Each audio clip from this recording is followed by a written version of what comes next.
Mic test. 1 2 3 1 2 3. 4 5 6 4 5 6.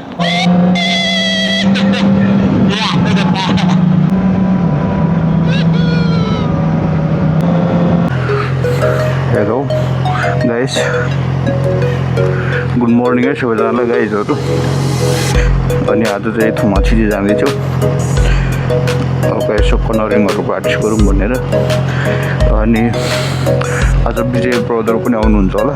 अनि विजय brother चाहिँ उता पोछनबाट खाप्याङ आउँछु। अनि खाप्याङबाट चाहिँ सुङ्गेदामला भन्नुभयो। सो यहाँबाट चाहिँ खाप्याङ पुग्न 2 घण्टा लाग्छ। 2 घण्टापछि चाहिँ विजय ब्रदरमा भेटेर अनि खाप्याङबाट चाहिँ फेरि 1 घण्टा राइड गरेर थुमाछिरी पुग्छु। सो गाइस चाहिँ अहिले चाहिँ 1 घण्टा 2 घण्टाको राइड हुन्छ। अनि खाप्याङ पुगेपछि चाहिँ विजय ब्रदरसँग भेट हुन्छ है त। अब म चाहिँ हाम्रो निस्किन लाग्यो।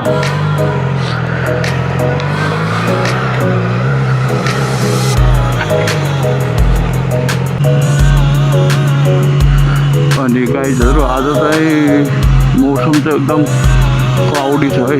बादल लागेको छ। बादल तुवालो आकाशमा माथि चाहिँ हल्का बादल छ। अनि तल पनि तुवालोहरू छ। आज क्लाइमेटमा चाहिँ हेर्दाखेरि चाहिँ नि बिहान दिउँसोसम्म हल्का बादल लाग्ने अनि बेलुकीबाट चाहिँ हल्का घाम लाग्ने भनेर चाहिँ हेरेको थिएँ। अहिले चाहिँ म इच्छनतिर लाग्यो है। अब यहाँबाट चाहिँ इच्छन सुरु भयो।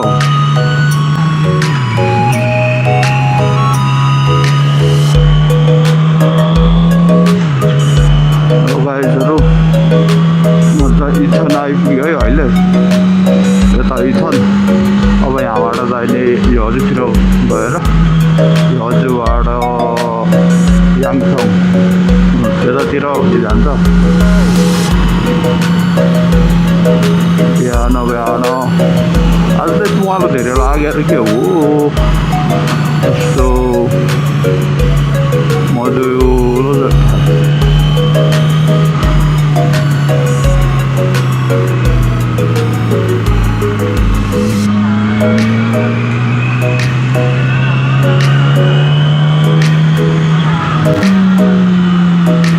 म चाहिँ अहिले यता यो हजुरतिर आइपुग्यो है।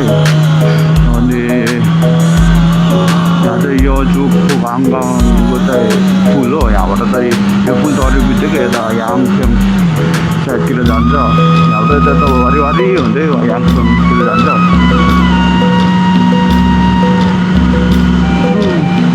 तुवालो बादल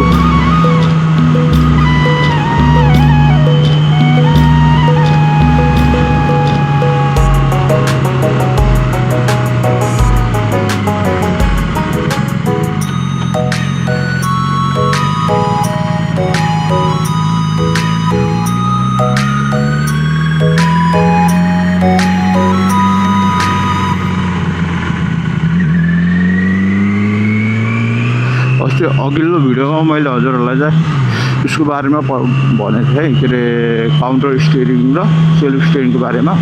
काउन्टर स्टियरिङ भनेको चाहिँ हाम्रो यो ह्यान्डल हुन्छ नि, त्यो टर्निङ गर्दा चाहिँ नि त्यो ह्यान्डललाई चाहिँ त्यसरी सिधा स्मुथली तलतिर यता पछाडितिर होइन कि तलतिर थिचेर टर्निङ गर्ने।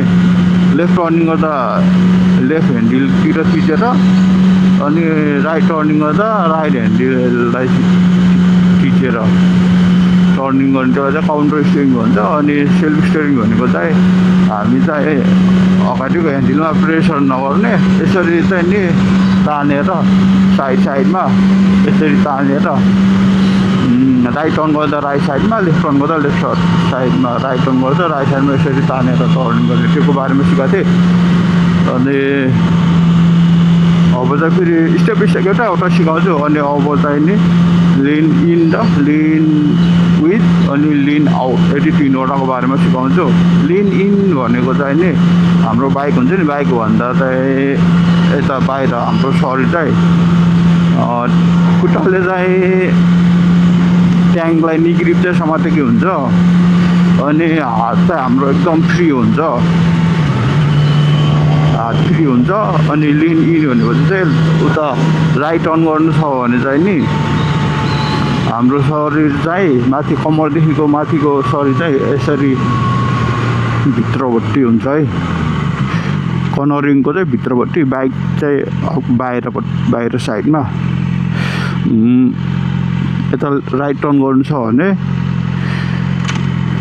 हाम्रो शरीर चाहिँ बाइकभन्दा भित्र,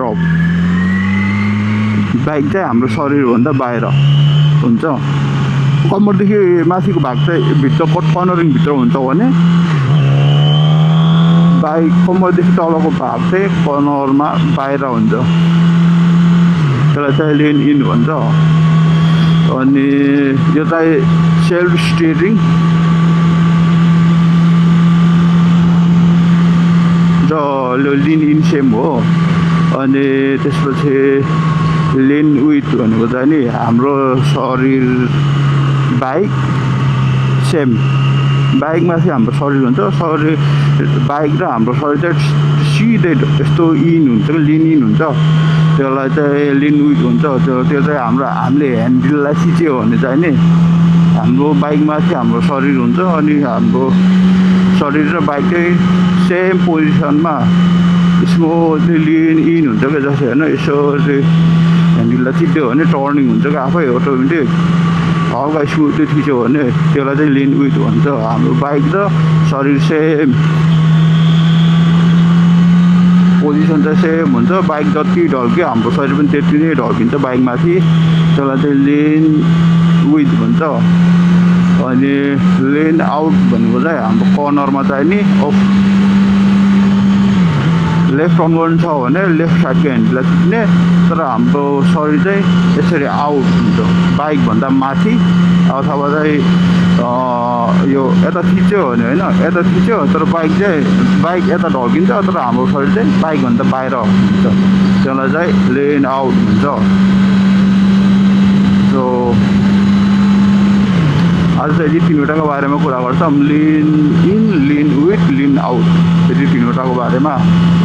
मैले अझै लाइनहरूको बारेमा चाहिँ भनेको होइन, आउट इन आउट त्योको बारेमा चाहिँ भनेको होइन, जस्ट प्र्याक्टिसको लागि चाहिँ नि लिन इन कर्नरमा राइट साइडमा जाने भए चाहिँ अब यसरी बाइकभन्दा हाम्रो शरीर चाहिँ कर्नरको भित्र भागमा पर्छ भने चाहिँ त्यसलाई चाहिँ नि लेन इन। अनि हाम्रो बाइक र हाम्रो शरीर चाहिँ सेम, बाइक जति ढल्किन्छ त्यति नै हाम्रो शरीर पनि ढल्कियो भने चाहिँ लिन विथ। अनि बाइक जति धेरै ढल्केछ त्योभन्दा चाहिँ बाहिर हाम्रो शरीर छ भने लिन आउट।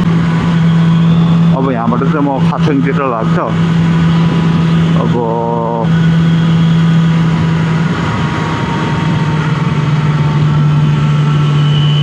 लगभग 1 घन्टा लाग्छ कि 45 मिनट त्यस्तै कति लाग्छ ल खाचङ पुग्नलाई, लोकेसनमा पुग्नलाई लगभग 50 मिनट 1 घन्टा अराउन्ड त्यस्तै लाग्छ होला। विजय ब्रदरले म्यासेज गर्नुभयो थियो अब एकछिनमा निस्किन्छु भनेर, सायद अब निस्किसक्नु भयो होला यतिखेर त, 10 मिनट भयो म्यासेज गर्नुभएको। मैले बाइकमा भएर म्यासेज हेर्न रिप्लाई दिनु भएको थिएन, म्यासेज त आएको थियो।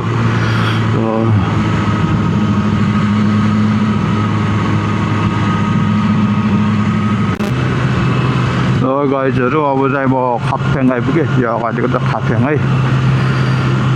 अनि कति अब चाहिँ 57 मिनट छ भनेपछि लगभग 2 घन्टा चाहिँ बाइकमा आइपुगेछ, बाइकमा राइड भयो 2 घन्टा। अब भेट्ने ठाउँ हामी विजय ब्रदर म भेट्ने ठाउँ पनि पुग्न लाग्यो, अब धेरै छैन। अनि खाप्थ्याङ yok यहाँ रहेछ, खाप्थ्याङ yok।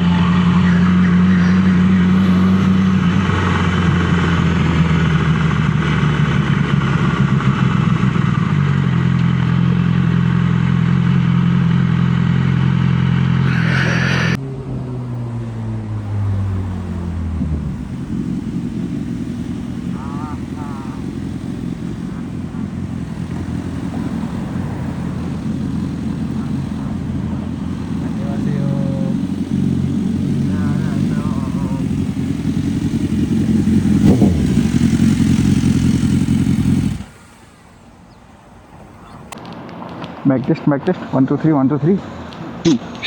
4 5 6 4 5 6.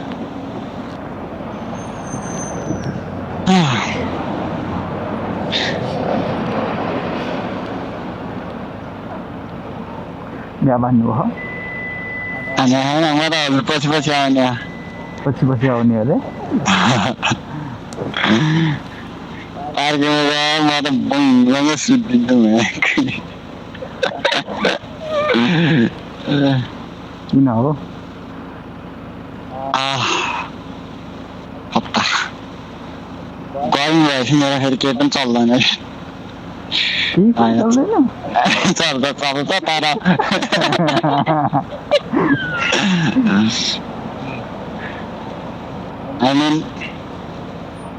अलि मलाई गर्मी धेरै लाग्छ भन्न खोजेको केमा लाग्ने हो गर्मी धेरै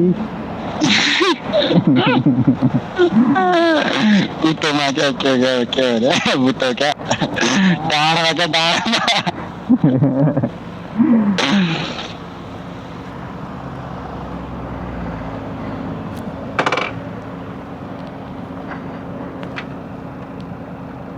बुढोले के भन्दै थियो हजुरलाई ए कहाँबाट आएको सौरबाट कति घन्टा लाग्यो अरे नम्बर प्लेट देख्नु गरिन्छ ए अनि आन्सङबाट आएको हजुर 2 घन्टा लाग्यो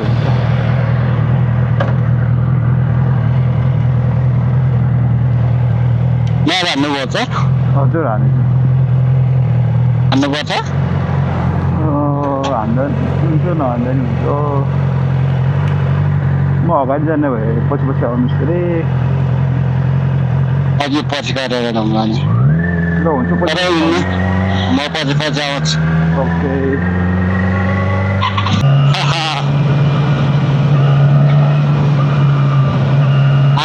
नेपाल सारामा हाम्रो सारामा रोमियो हाम्रो 갑니다.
क्राउन होइन हजुर